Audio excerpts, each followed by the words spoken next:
We are back for episode 3 of the Gold Standard. Joe Danneman, Charlie Goldsmith, and that we now have monitor and podcast art, the Gold Standard.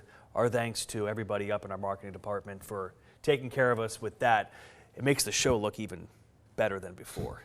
I think. I'm excited. I just get more excited every week we're doing this. You know, once you brand things and you give it art, I think it starts to take itself to the next level. Okay, we're going to start this week, Charlie, with the Cincinnati Bengals. We'll get to the Reds. But I want to ask you just generically, okay? So here we are approaching the last couple of weeks of off-season workouts. Training camp is on deck after that. Who's been your biggest winner or winners of the Bengals off-season practices, if there are any? I want to start with Logan Wilson. There's a big emphasis, a big opportunity for the defense to kind of become his in the way that it was Sam Hubbard or DJ Readers in the past. When you look at the role the linebackers play, when you look at the lack of experience overall, when you look at how throughout the defensive line, how for most of the secondary, there's competition for spots. Logan Wilson's one of the only surefire starters on this team. I'm going to add 2 more guys as well, Josh Newton and Cam Taylor Britt. I've seen step up as more vocal leaders as well, taking more ownership, responsibility, creating more of that attitude. And when you're the guys who are having that presence, it's much easier to get you on the field every snap. So you named 3 defensive players. Is it easier to name defense because the offense is just so set? The offense is in a very boring spot right now. That's good. There will be no winners or losers on offense and OTAs because the winners will be Joe Burrow, Jamar Chase, and T. Higgins.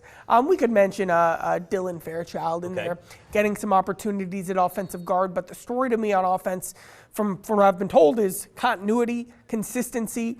Everyone knows exactly who they are and where they fit. So it's just about kind of getting reps in more than it is seeing what you have here or seeing what you have there. As we show video here for anybody watching this on the streaming version of the Gold Standard podcast, we're showing a lot of Joe Burrow. What we don't show a lot of is the offensive line. I do think there's a chance here for a step up for Amarius Mims, a guy who was a rookie last season who probably came in and played just on talent and not necessarily all the technique it takes to be a professional football player. But he played more games and started more games last year, I think, than he did in his entire college career at Georgia. Do you think there's a chance for Amarius Mims' game to go to a next level this coming year? If you want a hot take, there is a world that several people see where Amarius Mims is the 4th best player on the Bengals offense in 2025. It goes Joe, Jamar, Higgins, Mims. And Orlando Brown's a really nice player. Chase Brown's a really nice player. But the upside and just the floor, the combination of the two, Mims showed what his floor was last year. I'm hearing that Scott Peters, the new offensive line coach, has really gelled and meshed more with him and helped him figure out some technique things that, not that he was coasting on talent, but it's easy to coast on being 6'8" and bigger than everyone you go up against. So he's able to really hone in on some finer details this year. He went into Zach Taylor's office at the end of last season and said, I want to be a Pro Bowler. The Bengals are holding him to that standard. Okay. One of the big talkers of the Bengals week was Jermaine Burton because he talked to us for the first time since the end of last season. He's going to be a conversation piece. He's polarizing. I don't know what the right word to land on is with Jermaine Burton. It was disappointing year 1 here in Cincinnati. He spoke for about 15 minutes. What was your biggest takeaway from Jermaine Burton's session talking about his second chance here in Cincinnati? I'll start with even before that session. Things I'd been hearing was Jermaine just has a much better setup around him and is in a much better space kind of with the way things are organized in his life. And that's the kind of stuff he's needed to figure out and has to keep figuring out. And now continuing that going forward will be the significant step for him. Jermaine Burton's comfort in front of the camera was notable, and not in terms of being gun shy of the spotlight or anything like that, but in terms of just being willing to be, while he didn't disclose all the details, being willing to address that there were things he went wrong, talk about the importance of growth, all received positively, certainly. And what's Jermaine Burton's role this year? Well, last year they put him in. He ran a deep ball against the Chiefs, a deep route against the Chiefs, and made a 47-yard catch.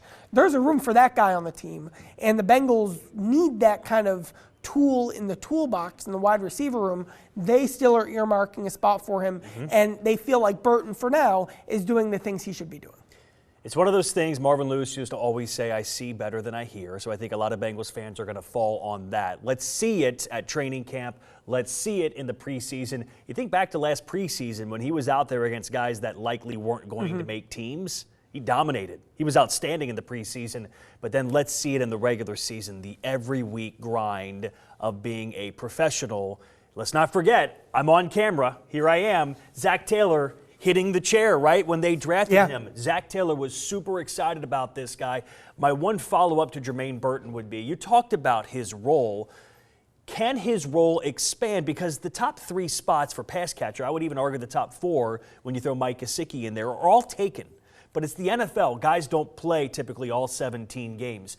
Is Jermaine Burton ceiling a guy that if a Jamar Chase, a T. Higgins were to miss time, could step in and be an outside receiver that Joe Burrow can rely upon? Or is that something he's going to have to prove at training camp? Remember why they drafted Jermaine? They drafted Jermaine Burton to replace T. Higgins. Now that will never happen, and because T will be the Bengal, he's under contract for even longer than Burton is now, there won't be a path for Burton having a long-term starting role in this part of his contract, out on his rookie contract in these initial years of his career. But when you look at how much the Bengals are in 3 wide receiver sets, when you look at the emphasis and priority they put starting last year in trying to stretch the field more after going too far in the efficiency direction previously, and then when you look at his ability to make an impact on special teams. If Burton can keep doing little things, he'll find himself on the field. And then when you're on the field and you're double teaming Jamar and you're putting a lot of coverage on T, sure, there will be opportunities for a guy who can make a 50-yard catch down the field. One more Bengals topic here before we move on to the Reds. It's about Cam Taylor Britt. So if you follow Fox 19 socially, you saw the video that Jeremy Rao put out this week of Cam Taylor Britt making an interception on Joe Burrow and celebrating the big moment. That's who CTB is, right? He's always got energy, whether it's the offseason, whether it's training camp, whether it's regular season, the guy always brings the energy. How big of a year is this for Cam Taylor Britt? We've seen the good, we've seen the bad, we've seen him benched. Cam Taylor Britt, 2025, how big of a season is this, Charlie? Something I keep hearing is kind of a message. Go make $50 million this year. Go make $60 million this year. Or the alternative would be, and they're not saying this, but if it doesn't go his way, then he's signing a 1-year, $5 million contract in 2 years. But this year, I guess he's extension eligible. So this is a chance for Cam Taylor Britt to cement his long-term future, to cement with that contract what he sees himself as, which is a Pro Bowl caliber corner, a guy who can take down opposing number 1 receivers. The flip side is he puts himself on a path where the Bengals are starting to plan in a different direction at corner, where they're not looking at an extension with him, where they probably draft a guy who would be his replacement in 2 years, and Cam Taylor Britt in 2 years is a free agent trying to redeem himself, kind of like 2021 Chidobe Awuzie or something like that, and he was fine, but Chidobe certainly would have loved to have figured it out 2 or 3 years earlier. Cam understands the stakes of where he's at right now. Okay, so now we've established how big of a year it is for Cam Taylor Britt. How big is it for the Bengals that he plays good football this season? The Bengals don't have a ton of really good players on defense. That's not necessarily breaking news. And even who are the players with a ceiling? Well, Trey Hendrickson has a ceiling. I still think Shamar Stewart, when he signs, has a ceiling. As much as I respect Logan Wilson, I don't think he's a ceiling raiser. He's a floor elevator for the defense. Dax Hill coming back from the injury, I think he'll play, but what's his ceiling? Cam's one of those guys who has a real high ceiling on this defense. If the Bengals exceed expectations on this defense, it will because a lot of the individual pieces will be really good. Like, the Chargers are a great example last year. Their corners kind of came out of nowhere. They found a defensive tackle out of nowhere, and the ceilings popped, and that defense was great. The Bengals need guys like that, and Cam's one of their only guys to do that, so they're counting on him being a playmaker. Okay, we are going to transition to the Reds. If you're here for the Bengals, hang on, because we're going to get back to the Bengals. We're going to play a game of over-under when we get to the Gold Rush a little bit later in the podcast. But let's now transition to the Reds, and we do this weekly thermometer check with you, and I ask you about the Reds ceiling. I think we established on episode 1 you thought the Reds ceiling was 88 wins this year. We now have 2 more weeks of data points. We are now in June. We've got 2 full months of the season done.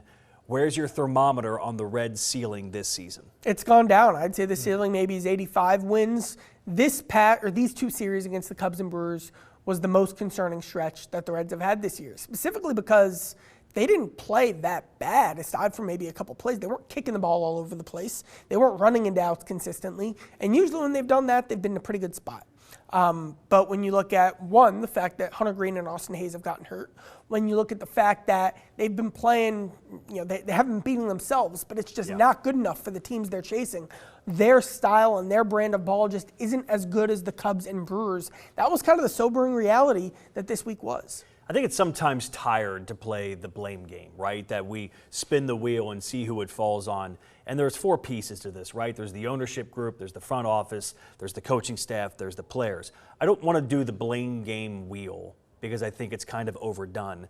But I want to point the finger today at the players because we talk so much always, right, about the ownership group not spending enough money. Well, that's just reality.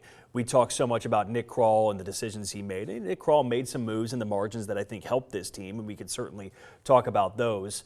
And then you could talk about the manager and the coaching staff, and I do want to have a follow-up about Terry Francona here after this. But how much of the finger-pointing do you think directly goes at the players not performing enough for this team to be better than they are right now? It's most of a team that isn't living up to expectations. And kind of my theory is, why can't the Reds come back? Why aren't they as good against bullpens? Why are there days where the starting pitcher shows that they're kind of in command early and the Reds never have a counter to that?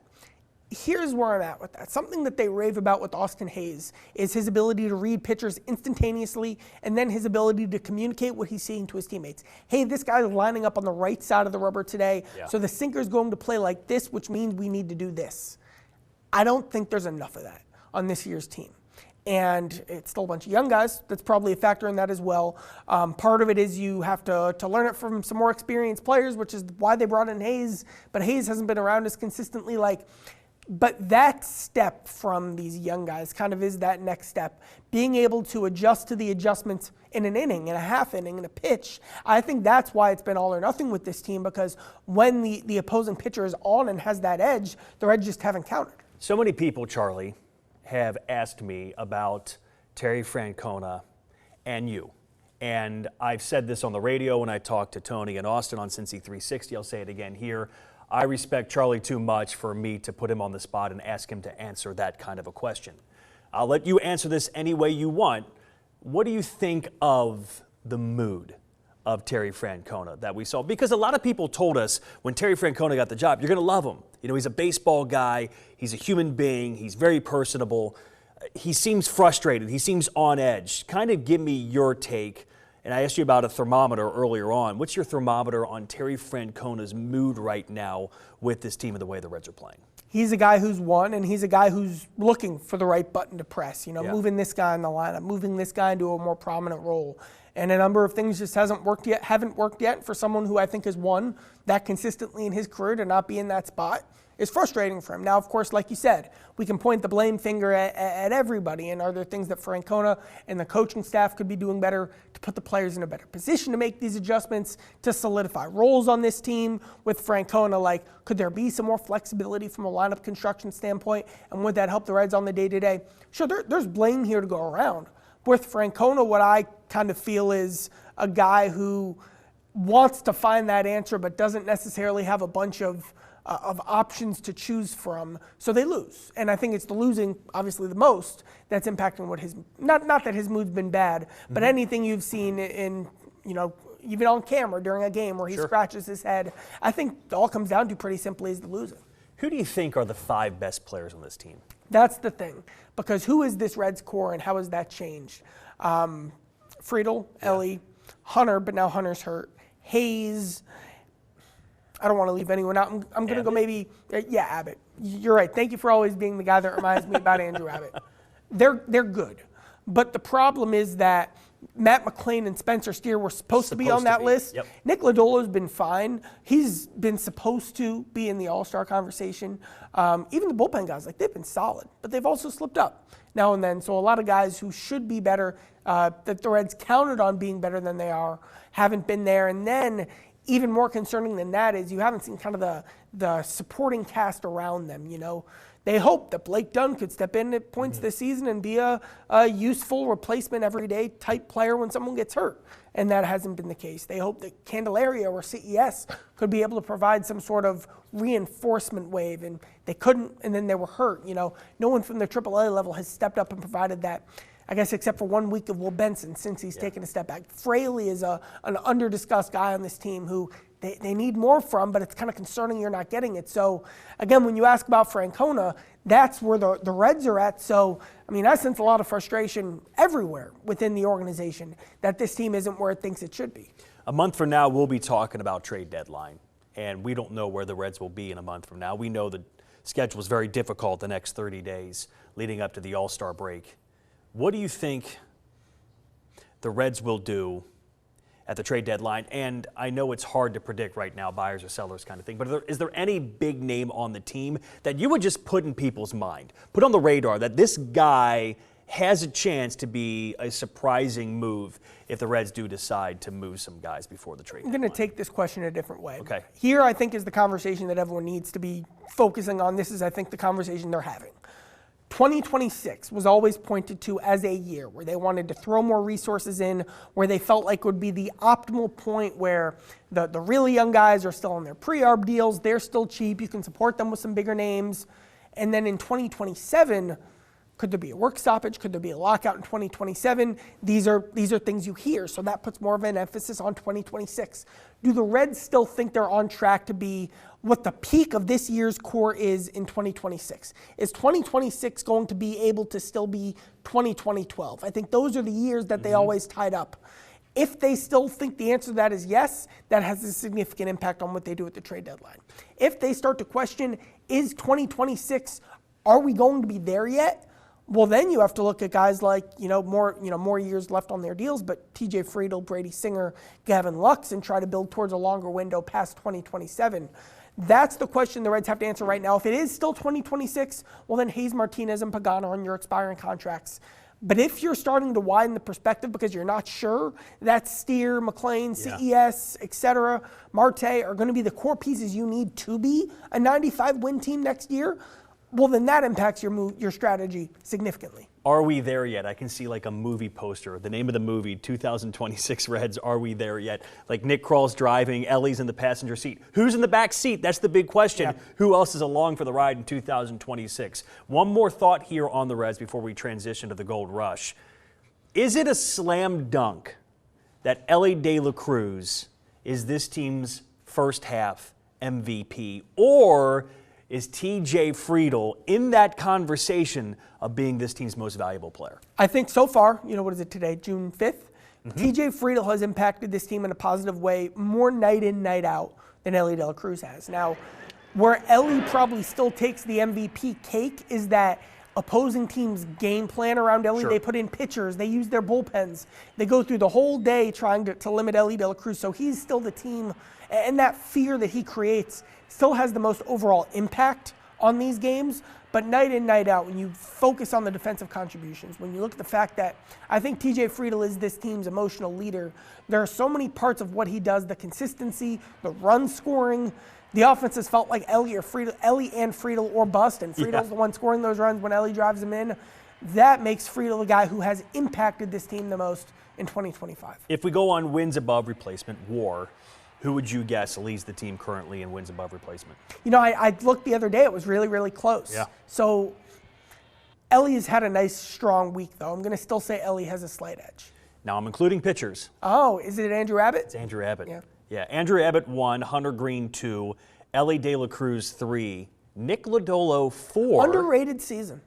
And then TJ Friedel 5. But Ellie, Lodolo, Friedel are right there amongst each other. It was funny when Friedel made that catch the other night that saved the game, the play at the wall. I tweeted that this Red season has lacked memorable moments. They finally had a moment. Some guy got in my mentions on Twitter is like, how bad of a season is it if that's your best moment? I said, now wait a minute. Cool moment. If the New York Yankees or LA Dodgers had a robbery at the wall with 2 outs in the 9th inning to save a game, even if they're going to win the World Series and win their division, that's still one of the top 3 or 4 moments of their season, regardless when you make a play like that. And I listened to your Power Stocks podcast. Shout out to Power Stacks. You mentioned, too, quickly that TJ Friedel practices this stuff, and it came into fruition in the game. He does everything perfectly. He's always prepared. It's almost like, and I said this to Jake Fraley, of anyone in baseball, TJ Friedel's the one you want in that spot because of the consistency, the reliability, the effort and preparation to be in that moment. it was such a TJ Friedl moment too. Like it fit him more than a walk-off home run. That is TJ Friedl in a nutshell, and that's why it was so cool. On to the Gold Rush. The Gold Rush is rapid-fire questions to Charlie Goldsmith without me telling him beforehand what they're going to be, and we see his reaction and get his answer. He's never stumped. Never can be stumped, Yet. but we can get some answers. Okay, I can go really off the wall to try to stump you, but we'll keep it to Reds and Bengals. Let's go. Okay, we're playing over-under of Cincinnati Bengals numbers this coming season. Jamar Chase had 1,708 yards last season. Won the Triple Crown. Is he going over or under that number this year? Under, because they want to run the ball more. Okay. Rapid fire. T. Higgins, 911 yards. Now, that came with him missing time. Is he going over or under 911 yards? Over, because when they do throw, defenses are even more scared of Jamar than they've ever been, and I think T's going to have a healthier season. Joe Burrow, 43 touchdown passes last season. First time over 40 in his career. Does he go over 40 again this year? Hopefully the defense isn't giving up 40 points a game so they get to change the way these game scripts are. I think Burrow has a much higher completion percentage, but lower overall gross stats. Chase Brown had 283 touches last season. I asked Zach Taylor several times about getting more guys involved. They made a trade to get a guy involved. They didn't have the guys. They didn't have the guys, so they had to keep going to Chase Brown even when he was exhausted. 283 touches. They've got P. Ryan back. They drafted a rookie. Over or under that number? They built this running back room and prioritized depth more than Zach Taylor ever has to be able to give Chase Brown a blow. So I will go under while still saying Brown shows significant signs of development. 1,000-yard season for Chase Brown? I'll have him hitting that mark as well, because when they win more games, he will run out the clock. At 990 yards last year, has a chance to go over 1,000 yards for the first time in his career. Last one of the Gold Rush. Who is second on the team in sacks this year? That's me assuming Trey Hendrickson is a Bengal. Deep sigh. I'm going to say I'll still go Shamar Stewart. I think he played better last year than Myles Murphy did. Obviously, college, different levels of competition, but I think I've seen more from Shamar, even though he hasn't taken an NFL practice snap yet. That is the Gold Rush. Fantasy football players, listen to Charlie Goldsmith. He knows what he's talking about. Let's go to the Gold Nugget. This is when we dive into Charlie's notebook and we find a great nugget that he's working on or has published a story on. By the way, find Charlie's chalkboard right there on fox19.com on our sports page. Has its own tab. You can also see it on the app as well. Charlie's chalkboard, some great reading for Cincinnati sports fans. I want to ask you about your conversation with Matt McClain. Matt McClain has been such a topic here in Cincinnati. What's going on with the Reds should-be star? The Gold Nugget is, what was your takeaway from your conversation with Matt? Matt McClain is very positive. Like, the way he carries himself is much, much different, and I'm going to name some names, than how Will Benson carried himself last season when he statistically was performing like one of the worst players in baseball from a production standpoint. Much different than Noelvi Marte was last year. You're also seeing McClain continue to make an impact defensively. That's why the Reds haven't sent him down yet. Could that be a conversation? You know, having Garrett Hampson hit over Matt McClain shows that there is some certain concern about where McClain is at. I'd be interested to see how that will continue to unfold with another week, 2, 3 of McClain at this level, but they've been impressed with how he's handled it. Francona the other day during batting practice sat next to him on the bench, literally put his arm around him for about 5 minutes, and then they got up and Francona basically had his hands on McClain's hips and they're working on swing rotations and stuff like that. So Francona supported him, but the Hampson move is notable, and if a more drastic move does happen, we'll look back at that moment, but he will continue to get a chance. You don't have to react to this, but thank you for asking the Matt McClain question about Garrett Hampson in the ninth inning, because a lot of Reds fans were curious about it. I was curious about it. I was in the room with you, and I was curious about why Matt McClain, maybe even Austin Wynns wasn't used, and that's going to be a talking point going forward, certainly with Matt McClain. I do have one little bonus segment here, okay? And I'm going to let you choose before we say goodbye. It's the idea of a little bit about your life, okay? What you eating, what you thinking, what you watching. You can pick any of those three. Are any of those three interesting to you? Is something you're doing right now, a new food, a new restaurant you're trying? What are you thinking about? Something big picture, or is there something you're watching like me right now? I'm watching this really cool documentary on the Titan sub that imploded, and it's a really fascinating documentary. So that's me. I'll let you choose. Which of those three? You know what I had at Skyline the other day? Yeah. I got a bed of noodles. I got vegetarian chili on top. The beans and rice. And then I got the chicken that they use for their chicken wraps on top of that with cheese. Basically a Cholito bowl is what it essentially was. And it was terrific. What was their reaction when you ordered that? No, they were very polite, very kind. Because I worked at Skyline for 5 years, and we would get orders off the menu all the time. And some of them were so unique, I used to call them by that person's name. So when the guy came in at the store, I'd be like, okay, I'm making the Charlie, because I know that's how he likes the Skyline. And they would throw me a curveball every now and then, and I'd get it. So that's what you're eating. Charlie Goldsmith going off the board at Skyline. That is episode 3 of the Gold Standard. Make sure to check us out every week. We do this every Thursday. You can watch it on all of our streaming services. What's that? YouTube, Roku, Amazon Fire, the Fox 19 Now app. And make sure you read Charlie's Chalkboard. It's updated all the time with, I think, is some of the best sports journalism here in Cincinnati on our sports page and also the app. Episode 3 in the books. Charlie, I enjoyed it. Having fun. Thanks. See you next week.